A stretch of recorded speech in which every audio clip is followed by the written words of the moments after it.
Good morning student. ये class है ई 304 की। इसमें फर्स्ट यूनिट का मैंने पहले ही 2 वीडियो बनवा दिए।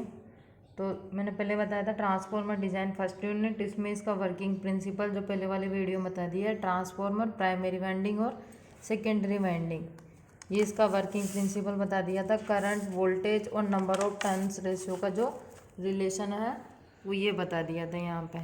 फिर ट्रांसफॉर्मर का classification, core type, shell type, ये तो मैग्नेटिक फ्रेम के आधार पर, ट्रांसफॉर्मेशन रेशियो के आधार पर है। स्टेप अप और स्टेप डाउन।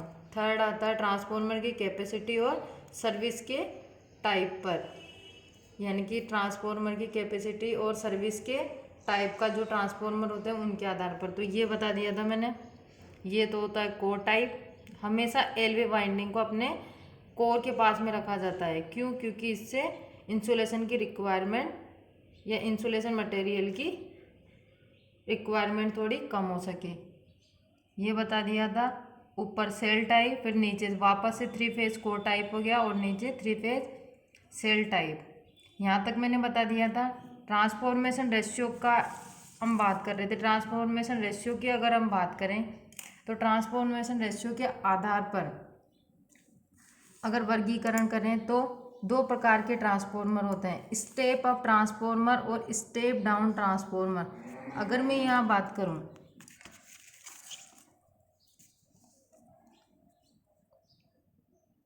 यह है एक step up transformer. Step up transformer का मतलब यह है कि प्राइमरी वाइंडिंग में वोल्टेज जितना है उससे अगर सेकेंडरी वाइंडिंग में वोल्टेज हमें ज़्यादा मिलता है तो उसको क्या बोलते हैं? Step up. यानी कि एक ऐसा ट्रांसफॉर्मर जो प्राइमरी वाइंडिंग से जिसका वोल्टेज सेकेंडरी वाइंडिंग में ज़्यादा हो तो वो कौन सा ट्रांसफॉर्मर कहलाएगा? Step up transformer. अगर मैं बात करूँ तो ये है ट्रांसफॉर्मर का सिंबल, तो ये है प्राइमरी वाइंडिंग। ये क्या है? Magnetic core. ये क्या है? Secondary winding. जो सप्लाई से कनेक्टेड होती है वो होती है प्राइमरी वाइंडिंग, और जो लोड से कनेक्टेड होती है वो सेकेंडरी वाइंडिंग।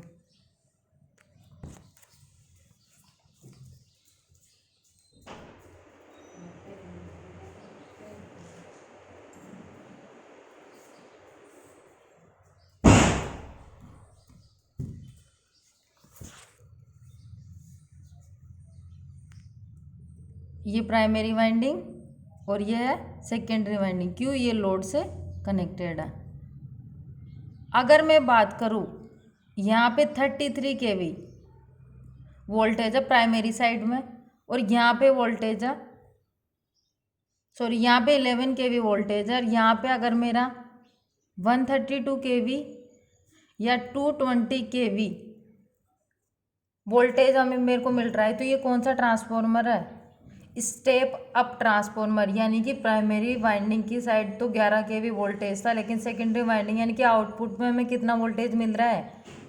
132 या 220 kV, यानी कि वोल्टेज बढ़ा है, तो उसको कौन सा ट्रांसफॉर्मर बोलेंगे? Step up. लेकिन ध्यान रखना कि अगर हम यहाँ सिंबल की बात करें तो ये सिंबल गलत है। तो इतना सा और ध्यान रखना है कि जब भी स्टेप अप होगा, मैंने बताया था कि वोल्टेज का रेशियो और टर्न रेशियो का रेशियो सेम होगा, यानी कि V2 अपॉन V1 बराबर N2 अपॉन N1 बराबर करंट का रेशियो था जस्ट इनका अपोजिट I1 अपॉन I2।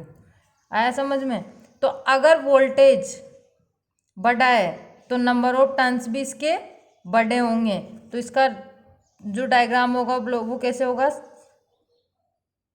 मान लो ये प्राइमरी वाइंडिंग है, ये मैग्नेटिक कोर है, तो नंबर ऑफ टर्न्स इसके ज़्यादा होंगे, तो ये यहाँ से नंबर ऑफ टर्न्स इसके ज़्यादा होंगे। तो N1 और N2, इधर सप्लाई वोल्टेज V1 और इधर सप्लाई वोल्टेज V2। अब देखो N2 नंबर ऑफ टर्न्स क्या है? N2 ज़्यादा है तो सप्लाई वोल्टेज V2 भी ज़्यादा है, तो ये वाला रिलेशन यहाँ से मिला। और इसका बराबर होता है के, उसको बोलते हैं ट्रांसफॉर्मेशन रेशियो के।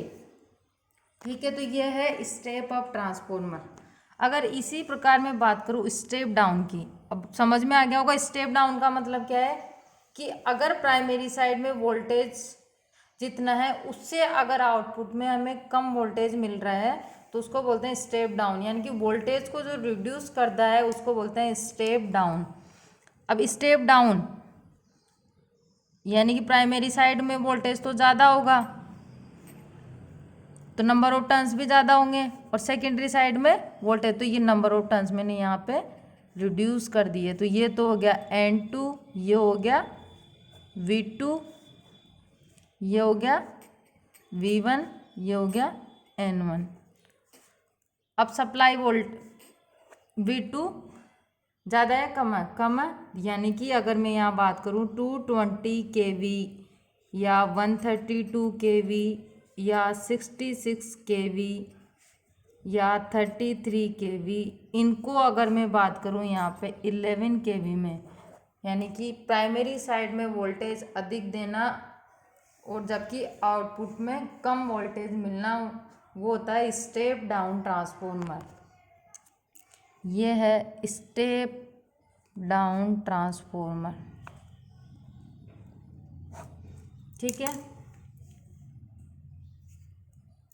एक चीज और की, जब प्लांट में 207 में तुमने पढ़ा है हमेशा जनरेशन 11 kV पे, या प्लांट की अगर मैं बात करूं तो प्लांट से अगर हम इलेक्ट्रिसिटी जनरेट कर रहे हैं, ये हमारा जनरेटर का सिंबल है एसी जनरेटर, अगर यहाँ 11 kV वोल्टेज हमारे पास है लेकिन हमारे जीएसएस पे या दूर ट्रांसमिशन करने के लिए हाई वोल्टेज पर ट्रांसमिट करते हैं, क्यों? क्योंकि लॉसेस कम से कम हो, तो इसको 11 kV को अगर यहीं की हम बात करें 220 kV जीएसएस तक लाना है तो 11 kV में किसकी ज़रूरत पड़ेगी? इसके जस्ट बाद में स्टेप अप ट्रांसफॉर्मर लगाना पड़ेगा जो कि 11 kV को 220 kV में कन्वर्ट कर सके। तो इसके जस्ट बाद में मैंने लगा दिया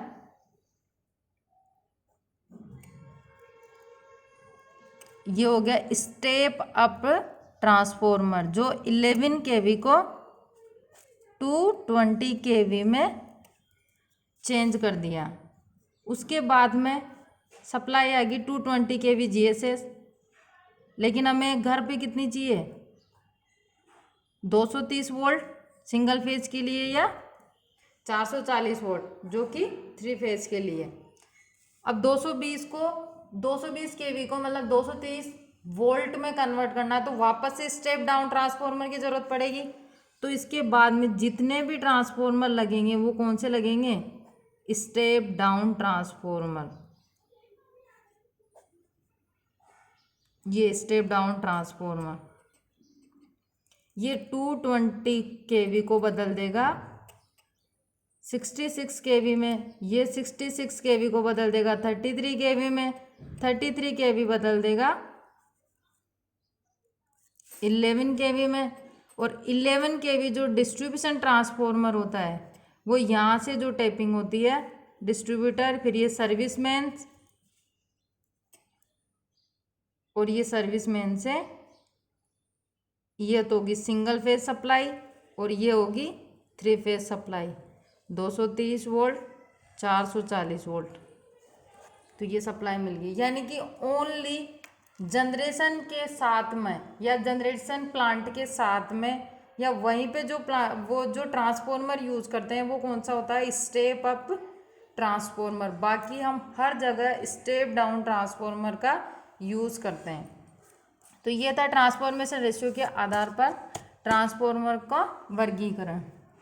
तो ये लिख रखा है स्टेप अप में लो वोल्टेज वाइंडिंग यानी कि प्राइमरी वाइंडिंग में वोल्टेज देता है उसको सेकेंडरी वोल्टेज में हाई करते हैं। तो ये मैंने बता दिया।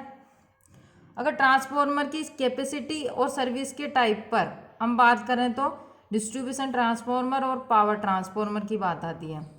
तो डिस्ट्रीब्यूशन ट्रांसफॉर्मर तो कौन से होते हैं? जो 500 kVA तक की जिनकी रेटिंग होती है, जिनकी रेटिंग 500 kVA तक की होती है किलो वोल्ट एम्पियर, तो वो कौन से ट्रांसफॉर्मर कहलाते हैं? Distribution transformer. और ये वाले ट्रांसफॉर्मर 24 आवर सप्लाई से चार्जेज होते रहते हैं। इनकी कैपेसिटी मिनिमम मैंने बता दी।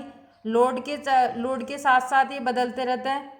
कांस्टेंट लॉसेस होते हैं जो दिन भर रहते हैं, लेकिन कॉपर लॉसेस को अलग अलग टाइम के लिए निकालते हैं। ठीक है, ये सिंगल फेज और 3 फेज टाइप के होंगे। 3 फेज सिंगल फेज में तो 230 वोल्ट और 3 फेज में 440 वोल्ट। जैसे मैंने अभी बताया था लास्ट में, एक डिस्ट्रीब्यूशन ट्रांसफॉर्मर जो 500 केवीए तक की रेटिंग के आधार पर होते हैं। ठीक है, 500 केवीए तो मैक्सिमम है, मिनिमम इसकी होती है 5 केवीए रेटिंग का जो ट्रांसफॉर्मर होता है वो डिस्ट्रीब्यूशन ट्रांसफॉर्मर होता है।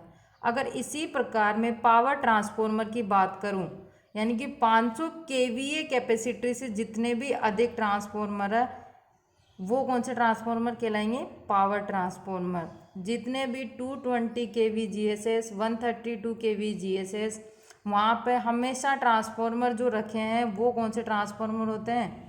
पावर रेटिंग पावर ट्रांसफॉर्मर के। और जो हमारे कॉलोनी में या घर पे या एग्रीकल्चर के लिए जो कनेक्शन लिखा रखो वो हमेशा डिस्ट्रीब्यूशन ट्रांसफॉर्मर होते हैं, ये ध्यान रखना। अब जनरेशन प्लांट से लेकर हम उसको वोल्टेज को स्टेप अप भी करते हैं, स्टेप डाउन भी करते हैं, लेकिन वो कौन से ट्रांसफॉर्मर होते हैं? Power transformer. ये 24 आवर सप्लाई से कनेक्टेड नहीं होते हैं। जब भी लोड का टाइम आएगा ये लाइन से कनेक्ट हो जाते हैं, लेकिन जब भी लोड कम होगा अपने आप लाइन से हट भी सकते हैं पावर ट्रांसफॉर्मर। लेकिन डिस्ट्रीब्यूशन ट्रांसफॉर्मर 24 आवर सप्लाई से चार्जेस होते रहते हैं। तो ये डिस्ट्रीब्यूशन ट्रांसफॉर्मर और पावर ट्रांसफॉर्मर में डिफरेंस है। कैपेसिटी 500 केवीए तक के, लेकिन इसकी 500 केवी से ज़्यादा। वोल्टेज रेटिंग होती है 11, 22 और 33 केवी। इधर होती है 400 केवी, 33 केवी, 220 केवी, 11 केवी। 3 फेज कनेक्शन के लिए delta, star, 3 phase 4 wire, delta delta या डेल्टा। ये कनेक्शन में तुम्हें आगे वाले चैप्टर में मशीन में तुम पढ़ा देंगे सर। लोड के आधार पर कभी कभी बदलता है इसका संपूर्ण टोटल लोड। इसका जो मैक्सिमम फ्लक्स डेंसिटी होती है 1.5 टेस्ला होती है, इसकी 1.7 होती है। Current density 2.6, 3.3।